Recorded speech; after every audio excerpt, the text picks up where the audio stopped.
বইয়ের নাম হচ্ছে Blossoms, class 6, page number 30। Page number 30-তে আমরা পাচ্ছি লেসন 3। লেসন 3-তে আছে একটা পোয়েম, দ্য রেইনবো। পোয়েমের নাম দ্য রেইনবো। পোয়েটের নাম ক্রিশ্চিয়ানা জর্জিনা রসেটি। ইনি একজন লেডি পোয়েট। তো লেডি পোয়েট যে পোয়েমটা লিখেছেন দ্য রেইনবো, আমরা রেইনবো চিনি। বৃষ্টির পর আকাশে রেইনবো দেখা যায়, 7টা রঙের সমাহার। তো সেই বিষয়ে তিনি লিখেছেন, সেই কবিতায় আমরা যাব। তার আগে রসেটি সম্পর্কে কয়েকটা কথা এখানে লেখা রয়েছে। দেখো, ক্রিশ্চিয়ানা জর্জিনা রসেটি 1830-তে তিনি জন্মগ্রহণ করেন, 1894-এ তিনি মৃত্যুবরণ করেন।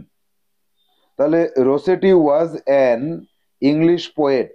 রসেটি ছিলেন একজন ইংলিশ কবি who wrote a variety of romantic, devotional and children's poems, যিনি প্রচুর রোমান্টিক এবং ভগবানের উদ্দেশ্যে নিবেদিত এবং বাচ্চাদের জন্য কবিতা লিখেছিলেন। She is perhaps best known for her poem Goblin market. Goblin market নামক তার যে কবিতা, তার জন্যই সম্ভবত তিনি সব থেকে বেশি পরিচিত। অর্থাৎ সেই পোয়েমটা বোধহয় খুব ভালো ছিল। এবার আমরা চলে যাব, এখানে দেখো কতগুলো প্রশ্ন রয়েছে, ফিল ইন দ্য ব্ল্যাঙ্কস, যেগুলো আমরা সবাই জানি। এটা কিছুই না, কবিতা শুরু করার আগে একটু জাস্ট কবিতার বিষয়বস্তুতে ঢোকা। তো এটা তোমাদের HW থাকলো, এটা তোমরা করবে। বলেছে we see clouds in the sky, the sky gets clear after rain, an arrow is shot from a bow, white is the symbol of peace. আচ্ছা, এবার নিচে আছে 2 দাগে যেটা আছে, বলছে যে লুক অ্যাট দ্য পিকচার্স। এই পিকচার দুটোকে দেখতে বলেছে। Which picture, which particular word comes to your mind after seeing the 2 pictures. এই দুটো পিকচারকে একত্রিত করলে এই যে রেইন আসছে আর এখানে বো আসছে, একসাথে মিলিয়ে কি আসে? পোয়েমের যে নামটা দেখো, রেইন। এই রেইনটা হচ্ছে বৃষ্টি, আর বো, BOW, বো, বো হচ্ছে ধনুক। তাহলে এই দুটো ছবি একসাথে মিলিয়ে তোমার কাছে কি আসছে? রেইনবো আসছে। অর্থাৎ এই রেইনবো নামের একটা পোয়েম আমরা আজকে পড়ব, এটাই। এবার চলে যাব পোয়েমে। তাহলে let's read the poem the rainbow, অর্থাৎ রামধনু বা রংধনু, যেটাই বলো না কেন, আকাশে বৃষ্টির পরে দেখা যায়। বলছে boats sail on the rivers, নদীতে নৌকোগুলো চলে বা নৌকাগুলো ভাসে। Boats sail on the river, উচ্চারণ ঠিকভাবে করতে হবে। Boats sail on the river. Boats plural number আছে, দেখো BOAT, তারপরে S আছে। তাহলে চলে, করে, খায়, যায়, চলে, এই কথাগুলো বলার জন্য যদি প্লুরাল থাকে তাহলে সেইল, সেইল হবে। যদি বোট হতো, BOAT হতো, তাহলে হয়ে যেত সেইলস, একটা S/S যুক্ত হতো। তাহলে তুমি ঠিক উচ্চারণ করবে। বোটস বললে সেইল বলবে, বোট বললে সেইলস বলবে। বোটস সেইলস এটা বলা যাবে না, উচ্চারণটা ঠিক করে বলতে হবে। এবার তাহলে boats sail on the rivers, নৌকা নদীতে চলে। রিভার্স মানে অনেকগুলো নদী, বোটস মানে অনেকগুলো বোট। তাহলে অনেকগুলো বোট অনেকগুলো নদীতে চলে, এইভাবে বলা যাবে না। এটা হচ্ছে কমন ভাষাতে কি বলতে হয়? নদীতে নৌকা চলে, অ্যান্ড এবং শিপস সেইল অন দ্য সিজ, এবং সমুদ্রে জাহাজ চলে। But clouds that sail across the sky, কিন্তু ক্লাউড নামে যে জিনিসটা রয়েছে, যাকে আমরা মেঘ বলি, মেঘ that sail across the sky, সেটা কিন্তু চলে আকাশ দিয়ে, অ্যাক্রস, আকাশের এ মাথা থেকে ও মাথা চলে যায়, তাহলে আকাশ দিয়ে চলে মেঘ। আর প্রেটিয়ার দেন দিস, এই যে দুটো জিনিস তুমি পেলে, বোটস চলছে নদীতে আর শিপস চলছে সমুদ্রে, এই দুটো জিনিসের তুলনায় অনেক বেশি প্রেটি আর, প্রেটি মানে সুন্দর, প্রেটি আর মানে আরো সুন্দর, সুন্দর একটার থেকে আর একটা বেশি সুন্দর, তাকে বলা হয় প্রেটি আর। আর সবার থেকে সুন্দর হলে প্রেটিয়েস্ট। একে কি বলা হয়? একে বলা হয়, এই যে অ্যাডজেক্টিভ গুলো থাকে বা অ্যাডভার্ব থাকে, তাদের তিনটে ডিগ্রি থাকে, positive degree, comparative degree, superlative degree. তো এটা হচ্ছে কম্পারেটিভ ডিগ্রি, একে বলা হয় কম্পারেটিভ ডিগ্রি। একটার থেকে আরেকটা একটু বেশি বা অনেকটা বেশি, একটার তুলনা আরেকটা বেশি হলে কম্পারেটিভ ডিগ্রি বলা হয়। তাহলে এই যে but clouds that sail across the sky, কিন্তু আকাশের বুকে যে মেঘ চলে সেটা আর পারহ্যাপস দেন দিস, এই যে আকাশের বুকে যে মেঘ চলে সেটা এই দুটোর তুলনায় বেশি সুন্দর। নদীতে নৌকো চলে দেখতে ভালো লাগে, সমুদ্রে জাহাজ চলে দেখতে ভালো লাগে, সুন্দর, কিন্তু তার থেকে বেশি সুন্দর আকাশে মেঘ চলে, মেঘের দিকে তাকায় থাকবো, কবি হয়ে যাব, মন উদাস হয়ে যাবে। এরপরে স্ট্যাঞ্জাতে যাব আমরা। প্রথম 4 লাইন আমরা শেষ করলাম, দেখলাম যে আকাশের মেঘ ভাষাটা নদীতে নৌকা ভাষা, সমুদ্রে কি ভাষা? জাহাজ ভাষা, এইগুলোর তুলনায় বেশি ভালো। এরপরে দেয়ার are bridges on the reverse, রিভারের উপরে ব্রিজ দেখা যায়, যে ব্রিজের উপর দিয়ে তোমরা গাড়িতে করে বেড়াতে যাও, যেমন কলকাতার উপরে আছে বালির ব্রিজ আছে, বিদ্যাসাগর সেতু আছে, হাওড়া ব্রিজ আছে। তাহলে there are bridges on the rivers, নদীর উপরে ব্রিজ দেখতে পাওয়া যায়।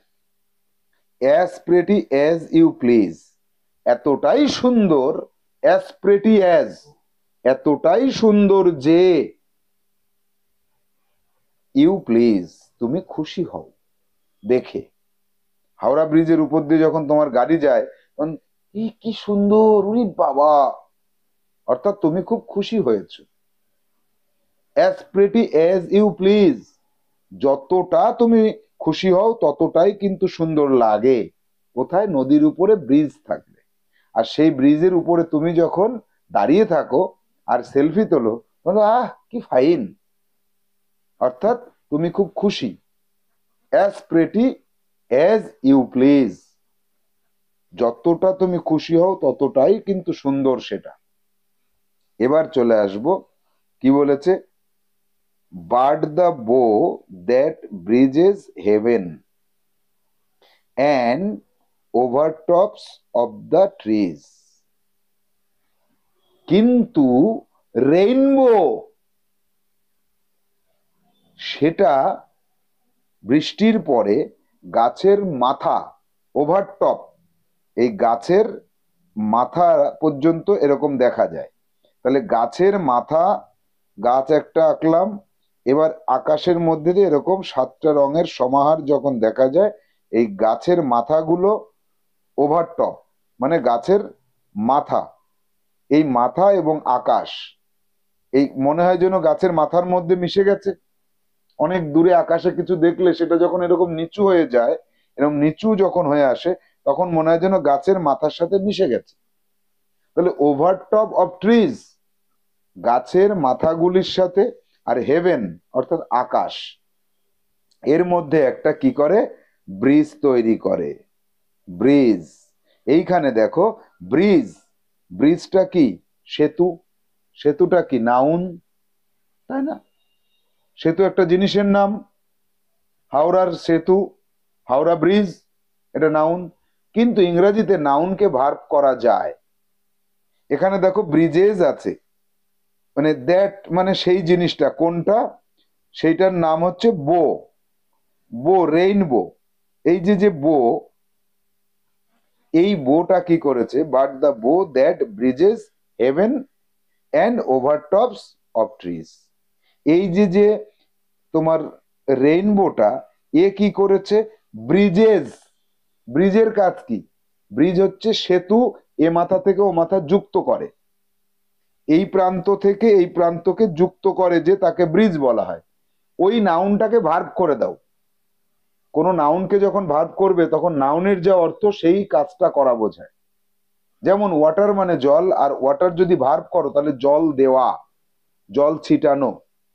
আর ব্রিজ মানে যদি সেতু হয়, তাহলে ব্রিজ যখন ভার্ব হবে তার কাজ হবে এ মাথা থেকে ও মাথা যুক্ত করে দেওয়া, এই দুটোকে যুক্ত করা, তাকে ব্রিজ বলা হবে। তাহলে রেইনবো ও কি করে, হেভেনের সাথে আর গাছের মাথার সাথে সংযোগ স্থাপন করে। দেখা যাক সংযোগ স্থাপন করেছে কিরকম। এই যে গাছগুলো আমরা দেখতে পাচ্ছি, এখানে গাছগুলো, এই হচ্ছে গাছ, এই যে কতগুলো গাছ আঁকলাম আমি, এই গাছগুলোর যে ওভারটপ, এই মাথাগুলোর সাথে, এই মাথাগুলোর সাথে হেভেনের একটা দেখো আকাশের একটা সংযোগ স্থাপন করে, দূর থেকে দেখলে এরকমই লাগে। এই যে যে রেইনবোটা আমরা দেখতে পাচ্ছি, এই একটা কালার, এই একটা কালার, এরকম বিভিন্ন কালার থাকে, যে কালারগুলো, এরকম কালারগুলো এসে খুবই ফাইন চমৎকার দেখা যায়, এরকম কালারগুলো এসে আকাশ এবং গাছের মধ্যে সম্পর্ক স্থাপন করে, সংযোগ স্থাপন করে, সেতু বন্ধন তৈরি করে, ব্রিজ করে, ব্রিজ। দ্যাট ব্রিজেস, দ্যাট মানে কি, একটা জিনিস, একটা জিনিস মানে কি, তাহলে ভার্বের সাথে এস বাই এস যোগ হবে, তাহলে that bridges heaven and the overtops of trees. এবার বলেছে and builds a road from the earth to sky, এবং একটা রোড তৈরি করে, রাস্তা তৈরি করে দেয় পৃথিবী এবং আকাশের মাঝে। এই পৃথিবী, গাছের মাথা পৃথিবী, আর এই আকাশ, এই আকাশের মধ্যে একটা রাস্তা তৈরি করে দেয়। কে করে দেয়, রেইনবো।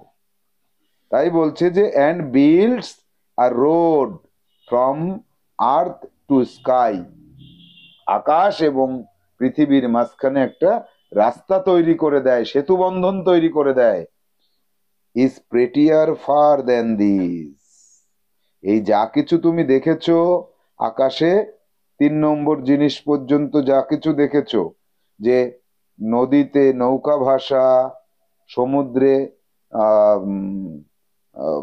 শিপ বা জাহাজ ভাসা, আকাশে মেঘ ভাসা, এই যে যা কিছু দেখেছো এইগুলো, অথবা 4 নম্বরে যেটা ছিল নদীর উপরে সেতু, যা কিছু তুমি দেখেছো সব কিছুর থেকে অনেক বেশি, বলছে প্রেটিয়ার ফার, প্রেটিয়ার ফার, প্রেটিয়ার মানে হচ্ছে তার থেকে বেশি সুন্দর, আর পেটিয়ার ফার মানে তার থেকে অনেক অনেক অনেক অনেক গুণ বেশি সুন্দর। যা কিছু তুমি দেখেছো এই 4টে জিনিস, এই 4টে জিনিসের মধ্যে এদের থেকেও বেশি সুন্দর কি, আকাশে যখন রেইনবো আসে বৃষ্টির পরে, গাছের মাথার সাথে আকাশের মধ্যে সেতু বন্ধন তৈরি করে, পৃথিবীর সাথে আকাশের একটা রাস্তা তৈরি করে, সংযোগ স্থাপন করে। অর্থাৎ এই যে একটার থেকে আর একটা বেশি সুন্দর, কম্পেয়ার করছে, একটার থেকে আর একটা বেশি সুন্দর, একটা সুন্দর তার থেকে বেশি সুন্দর জিনিসকে যখন কম্পেয়ার করা হচ্ছে, সেই ক্ষেত্রে আমরা দেখছি যে রেইনবো, এই রেইনবো নামক যে বিষয়টা, এটা সবচাইতে বেশি সুন্দর। কেন, এটা পৃথিবীর সাথে আকাশের সংযোগ স্থাপন করে, এটা গাছের মাথার সঙ্গে আকাশের মধ্যে সেতু তৈরি করে। তাহলে এইটা সবচাইতে বেশি সুন্দর বলতে আমরা বোঝাচ্ছি এই কবিতাটির মাধ্যমে কবি ক্রিস্টিয়ানা জর্জিনা রোসেটি বোঝাতে চেয়েছেন যে আকাশে যখন বৃষ্টির পরে রেইনবো আমরা দেখি, সেটা একটা মনোমুগ্ধকর বিষয়, একে কোনো কিছুর সাথে তুলনা করা যাবে না। এটা বাস্তব জীবনে আমরা যা কিছু দেখে থাকি তার সব থেকে তাদের সবার থেকে বেশি সুন্দর এই রেইনবো। প্রাকৃতিক উপায়ে তৈরি হয়, বিনা পয়সায় তৈরি হয়, এটা দেখার জন্য টিকিট কাটতে হয় না, কিন্তু ঘরের কোলে দাঁড়িয়ে আমরা আকাশের বুকে পৃথিবীর মধ্যে যত সৌন্দর্য আছে তার থেকে অনেক অনেক অনেক গুণ বেশি সুন্দরতম জিনিস, সুন্দরতর জিনিস আমরা দেখতে পাই।